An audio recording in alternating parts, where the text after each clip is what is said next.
नमस्कार। आज हम एक ऐसी कहानी में उतरने वाले हैं जो सच कहूं तो कल्पना से भी परे है। सोचिए एक ऐसा दिन जब मौत को ही मुंह की खानी पड़ी। हाँ, ये एक ऐसी कथा है जो हमें सोचने पर मजबूर कर देगी कि क्या भक्ति की शक्ति नियति से भी बड़ी हो सकती है। कभी सोचा है कि क्या हो अगर मौत की ही मौत हो जाए। सुनने में अजीब लगता है ना? लेकिन पुराणों में एक ऐसा दिन दर्ज है जब खुद मृत्यु के देवता यमराज को अपने प्राणों से हाथ धोना पड़ा था। और उनका काल बनकर कौन आया? कोई और नहीं, कालों के काल महाकाल। तो ये रोंगटे खड़े कर देने वाली कहानी शुरू होती है महान शिव भक्त ऋषि मृकंडु और उनकी पत्नी से। देखिए, उनके पास सब कुछ था, मान सम्मान ज्ञान, बस एक संतान की कमी थी। तो उन्होंने महादेव की घोर तपस्या की और आखिरकार भोलेनाथ प्रकट हुए। लेकिन उन्होंने ऋषि के सामने एक ऐसा धर्म संकट रख दिया, एक ऐसा चुनाव जो कोई भी माँ बाप कभी नहीं करना चाहेंगे। अब महादेव ने जो विकल्प सामने रखा वो सच में दिल दहला देने वाला था। उन्होंने पूछा, तुम्हें कैसा बेटा चाहिए?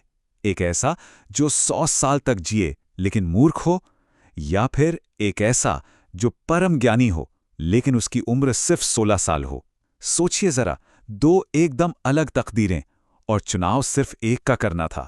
ऋषि ने बड़े ही भारी मन से कम उम्र वाले ज्ञानी बेटे को चुना। उनके घर में आखिरकार किलकारियां गूंजी और उस तेजस्वी बालक का नाम रखा गया मार्कंडेय। और बस यहीं से कहानी एक बिल्कुल नया मोड़ लेती है। अब हम देखने वाले हैं कि कैसे एक छोटा सा बालक अपनी किस्मत का, अपनी नियति का सामना करता है। वो बालक मार्कंडेय, उसका तेज तो जैसे सूरज को भी मात दे रहा था। लेकिन जैसे जैसे उसका 16वां जन्मदिन पास आ रहा था, उसके माता पिता के आंसू थे कि थमने का नाम ही नहीं ले रहे थे।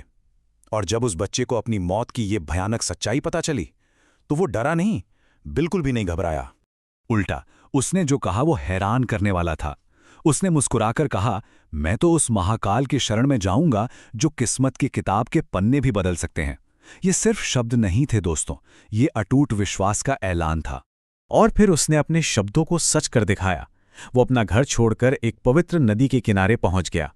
वहां उसने अपने हाथों से मिट्टी का एक शिवलिंग बनाया और फिर वो एक ऐसी गहरी समाधि में बैठ गया कि कहते हैं तीनों लोग कांप उठे थे। तो अब वो घड़ी आ ही गई जिसका सबको डर था। नियति अपना काम पूरा करने के लिए आ पहुंची थी। देखते ही देखते 3 दिन बीत गए और 16वें जन्मदिन की रात यमराज के दूत मार्कंडेय के प्राण लेने के लिए आ गए। नियति का पहिया अब घूम चुका था। लेकिन यहां कुछ ऐसा हुआ जिसकी किसी को उम्मीद नहीं थी। वो यमदूत उस बालक के भक्ति के तेज से जैसे अंधे हो गए। उसकी आध्यात्मिक शक्ति इतनी ज्यादा थी कि उन्हें खाली हाथ ही लौटना पड़ा। अब अपने दूतों की इस नाकामी से यमराज गुस्से से आग बबूला हो गए। अब वो अपना वो भयानक काल पाश लेकर खुद वहां आ धमके। अब ये मामला सिर्फ नियति का नहीं था, ये तो सीधे सीधे मृत्यु के देवता से सामना था। यमराज की गरजती हुई आवाज गूंजी, बालक, तेरा समय अब पूरा हुआ। मौत को अपने ठीक सामने देखकर डरा हुआ मार्कंडेय कसकर उस शिवलिंग से लिपट गया। वही उसकी आखिरी उम्मीद, आखिरी शरण थी।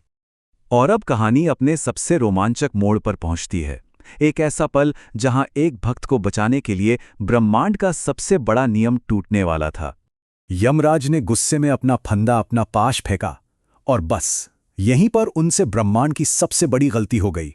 एक ऐसा काम जिसका नतीजा उन्होंने सपने में भी नहीं सोचा होगा। हुआ ये कि वो फंदा सिर्फ उस बालक के गले पर नहीं बल्कि सीधा उस शिवलिंग पर जाकर कस गया जिससे वो लिपटा हुआ था। मतलब यमराज ने अनजाने में खुद महादेव को ही चुनौती दे डाली थी। और बस उसी पल वो शिवलिंग एक धमाके के साथ फट गया और उसमें से प्रकट हुए प्रचंड क्रोध में महाकाल।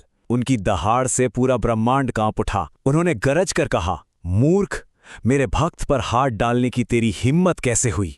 और फिर जो हुआ, महादेव ने यमराज की छाती पर एक जोरदार लात मारी। यमराज के प्राण वहीं के वहीं निकल गए और उस एक पल के लिए पूरे ब्रह्मांड से मौत का नामो निशान ही मिट गया था। इस असाधारण घटना के बाद जो हुआ, उसने सृष्टि के नियमों को हमेशा के लिए बदल कर रख दिया। चलिए इसके गहरे आध्यात्मिक मतलब को समझते हैं। सबसे पहले तो शिवजी ने अपने प्यारे भक्त मार्कंडेय को अमरता का वरदान दिया। मतलब उसकी अटूट भक्ति ने उसे नियति के हर बंधन से हमेशा हमेशा के लिए आजाद कर दिया था। बाद में दुनिया का संतुलन बनाए रखने के लिए यमराज को दोबारा जिंदा तो कर दिया गया, लेकिन एक बहुत ही सख्त चेतावनी के साथ कि आज के बाद मेरे भक्तों के पास भी मत फटकना। एक नया दिव्य नियम बन चुका था। तो इस पूरी कहानी का गहरा मतलब क्या है? देखिए, सबसे पहली बात तो ये कि भगवान की कृपा कायनात के नियमों को भी पलट सकती है। दूसरी बात, सच्ची भक्ति अपने आप में एक बहुत बड़ी ताकत है, एक ऐसा सुरक्षा कवच जिसे किस्मत भी नहीं तोड़ सकती। और हाँ, सबसे जरूरी बात, ये कहानी याद दिलाती है कि शिव ही महाकाल हैं, मतलब समय और मृत्यु के असली स्वामी।